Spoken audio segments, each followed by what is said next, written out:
तो survivor series के अंदर एक और बड़ी विक्ट्री के बाद हमारे ट्राइबल चीफ रोमन रेंज ने एक और ऐतिहासिक रिकॉर्ड, एक और ऐतिहासिक स्टैट या फिर एक और बड़ा अचीवमेंट हासिल कर लिया, मैं ये कह सकता हूँ। So hello everyone and welcome back to new video. Survivor series 2022 खत्म हो चुका है। WWE का इस साल का आखिरी प्रीमियम लाइव इवेंट था and guess what, Roman Reigns ने एक और नया रिकॉर्ड रच डाला है या फिर रोमन रेंज के और कुछ कमाल के स्टैट्स आ चुके हैं सामने सर्वाइवर सीरीज के बाद। तो उसके बारे में तो बात करेंगे, साथ ही में और भी काफी सारी अपडेट्स आपको जानने के लिए मिलेंगी इस वाली वीडियो के अंदर। रॉयल रंबल का WWE ने पहला ट्रेलर भी ड्रॉप कर डाला है कि अब थ्योरी वर्सेस जॉन सीना हो सकता है रेसलमेनिया में यूनाइटेड स्टेट्स चैंपियनशिप के लिए। So without wasting any time let's begin this video. अच्छा, पहले वीडियो को शुरू कर लेते हैं रॉयल रंबल 2023 के साथ में, जो कि WWE का अब अगला प्रीमियम लाइव इवेंट होने वाला है। यप, दिसंबर के अंदर कोई प्रीमियम लाइव इवेंट होगा नहीं, डे 1 WWE ने कैंसिल कर डाला है, यानी कि अब सीधा सर्वाइवर सीरीज से हमारी ट्रेन कहां जाएगी, वो जाएगी रॉयल रंबल के अराउंड। और जो WWE वाले वो क्या करते हैं, सर्वाइवर सीरीज के बाद में एक अपने ऑफिशियल यूट्यूब चैनल के ऊपर इन्होंने सर्वाइवर सीरीज के दौरान भी वाला जो वीडियो पैकेज है वो एयर ऑन किया था।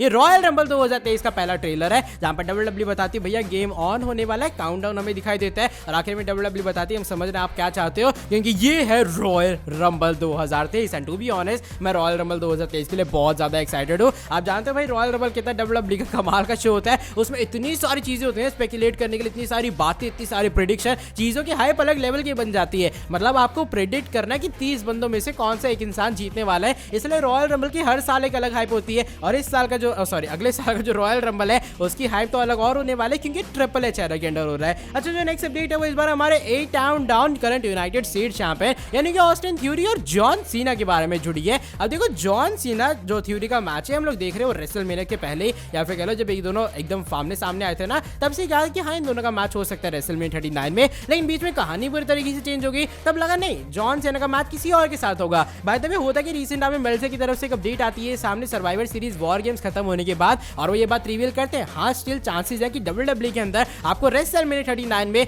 थ्योरी वर्सेस जॉन सीना का मैच दिखाई देगा। एंड मे बी अगर थ्योरी तब तक यूनाइटेड स्टेट्स चैंपियन होते हैं तो ये मैच हो सकता है यूनाइटेड स्टेट्स चैंपियनशिप के लिए। अब देखो चीजें बताया जा रहा है पूरी तरीके से कंफर्म नहीं कि WWE वाले इस वाले मैच को करवाएंगे या फिर नहीं, लेकिन अगर आप ये सोच रहे हो कि थ्योरी के यूनाइटेड स्टेट्स चैंपियन बनने से इस वाले मैच का चांस डाउन हो जाएगा, ऐसा बिल्कुल भी नहीं है, बल्कि अकॉर्डिंग टू मेल्से जो मैच का चांस है वो हाई है काफी ज्यादा, स्पेशली जब से थ्योरी हमारे यूनाइटेड स्टेट्स चैंपियन बने। आपके हिसाब से क्या होना चाहिए रेसलमेनिया 39 में थ्योरी वर्सेस जॉन सीना का मैच, क्योंकि ये जो थ्योरी है अब वो सेल्फी वाला नहीं, ये नाउ थ्योरी बन चुका है। जो नेक्स्ट अपडेट है वो इस बार जुड़ी है the king of the Kings the survival assassin the game triple H के बारे में। और भाई ट्रिपल एच ने भी रिसेंट टाइम में अपनी प्रेस कॉन्फ्रेंस के अंदर जो कि उन्होंने सर्वाइवर सीरीज वॉर गेम्स को लेकर की थी, उन्होंने उसमें ये बात रिवील कर डाली है कि जो WWE के अगले साल के गिमिक वाले शोज होने वाले हैं मे बी वो कैंसिल हो सकते हैं। WWE वाले स्टिल उसके ऊपर डिस्कस कर रहे हैं। देखो पहले रिपोर्ट आई सामने कि जो हमारा हेल इन अ सेल का प्रीमियम लाइव इवेंट है मनी इन द बैंक होने वाला है, ऐसे जो WWE के गिमिक शोज होते हैं मे बी WWE या फिर जो ट्रिपल एच है उसे कैंसिल करेंगे ताकि वो और इंटरनेशनल प्रीमियम लाइव इवेंट कर पाएंगे। तो होता है कि इस प्रेस कॉन्फ्रेंस के अंदर जब ट्रिपल एच से क्वेश्चन पूछा जाता है वो कहते हैं हाँ अभी फिलहाल WWE के अंदर डिस्कशन चल रही है कि हम लोग money in the bank, hell in a cell, इन सभी गिमिक शोज को आने वाले टाइम में किस तरीके से करेंगे। हेल इन अ सेल अभी फिलहाल हम लोग एज्यूम कर रहे हैं कि उसका क्या कुछ सीन होने वाला है, क्या हमें वो अगले साल जरूरत है या फिर नहीं, और अल्टीमेटली फिगर आउट करके WWE बात प्लान करेगी कि अगले साल का उनका कैलेंडर क्या रहने वाला है प्रीमियम लाइव इवेंट्स को लेकर, और रेसलमेनिया के बाद कौन कौन से शोज हमें WWE कंपनी में दिखाई देंगे। तो हाँ रूमर्स एक्चुअल में ट्रूथ है, ट्रिपल एच एंड WWE सोच रहे गिमिक शोज को हटाने के बारे में। आपके हिसाब से क्या सही डिसीजन होगा कि WWE वाले हेल इन अ सेल हो गया या फिर मनी इन द बैंक हो गया ऐसे प्रीमियम लाइव इवेंट्स को हटा के इंटरनेशनल प्रीमियम लाइव इवेंट्स लाती हुई नजर है, जैसे क्लैश एट द कैसल हुआ था। अपना ओपिनियन आप लोग शेयर करना कमेंट सेक्शन में। बाय द वे जो आज की हमारी सेकंड लास्ट अपडेट है वो इस बार जुड़ी है द ऑर्डिनरी यूज यानी कि सैमी ज़ेन के बारे में, जिन्होंने अपनी जो लॉयल्टी है ब्लड लाइन के लिए इस साल सर्वाइवर सीरीज वॉर गेम्स में प्रूव तो कर डाली है। लेकिन होता है कि सैमी ज़ेन फाइनली इसके बाद प्रेस कॉन्फ्रेंस में जाते हुए नजर आए पॉल हेमन के साथ में, जैसे सर्वाइवर सीरीज एंड हुआ हाँ वही सेम प्रेस कॉन्फ्रेंस जिसमें ट्रिपल एच ने आके सारी बातें कही हैं। यहाँ पर होता है कि जो क्वेश्चन कह रहा हूँ मैं, जो क्वेश्चन पूछा जाता है पॉल हेमन और सैमी ज़ेन से वो ये कि भाई ये बताओ कि ब्लड लाइन के सबसे ज्यादा इंपॉर्टेंट मेंबर कौन से, क्या पॉल हेमन वो आप हो। यहाँ पर पॉल हेमन कहते देखो ऐसा सीन नहीं है, ब्लड लाइन के अंदर सारे मेंबर इंपॉर्टेंट है, क्योंकि अगर पॉल हेमन की जगह रोमन रेंज को फिजिकल हेल्प चाहिए दिमाग की जगह तो किसको बुलाएगा, उस सोलो सिकोए को बुलाएगा। ऐसा अगर रोमन रेंज को कि नहीं भाई मुझे टैग टीम डिवीजन डोमिनेट करना है तो वो उसको बुलाएगा। लेकिन अगर जैसा मैंने कहा Sami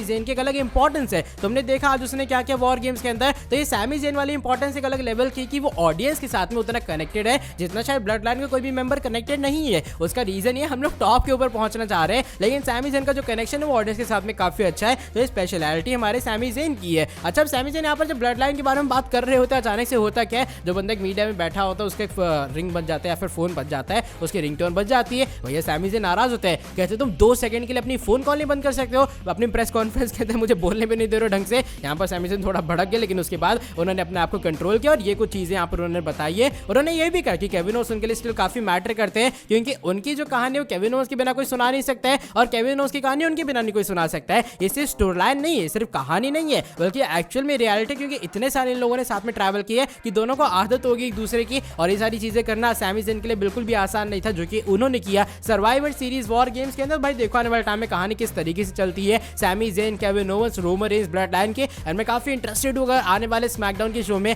Sami Zayn and Roman Reigns, sorry Sami Zayn Roman नहीं बल्कि Sami Zayn and Kevin Owens सामने सामने आते हुए नजर आए। लेकिन अब हम लोग बढ़ लेते हैं आज की हमारी नेक्स्ट 10 फाइनल अपडेट की तरफ, और इस बार ये जुड़ी है हमारे undisputed universal champion, the tribal chief, the head of the table, यानी कि रोमन रेंस के बारे में। अब देखो रोमन रेंस ने किसी तरह सर्वाइवर सीरीज वॉर गेम्स के अंदर भी विक्ट्री हासिल कर ली, और जैसे मैंने वीडियो में बताया भी कि भाई ये जो शो है इस साल का सर्वाइवर सीरीज, ये WWE का आखिरी प्रीमियम लाइव इवेंट होने वाला है। अब साल 2022 भाई प्रीमियम लाइव इवेंट के हिसाब से खत्म हो चुका है, लेकिन होता कि रिसेंट टाइम में कुछ स्टैट्स आए सामने और बताया जा रहा है कि साल 2022 में भी रोमन रेंस को बिना पिन हुए किसी प्रीमियम लाइव इवेंट के अंदर रोमन रेंस ने कंप्लीट कर लिए ओवरऑल 3 साल, जहां पर उन्हें किसी भी प्रीमियम लाइव इवेंट के अंदर पिन नहीं हुआ है। सही सुन रहे हो, साल 2020 जहां पर उन्होंने कंप्लीट किया वहां पर उन्होंने विक्ट्री हासिल की, उन्हें पिनफॉल नहीं हुआ। साल 2021 जितने भी प्रीमियम लाइव इवेंट में रोमन ने कंप्लीट किया वहां पर उन्हें पिन या सबमिशन से नहीं हारे। साथ ही में साल 2022 एंड होता है सेम उसी तरीके से रोमन रेंस को ना पिन हुआ ना सबमिट हुआ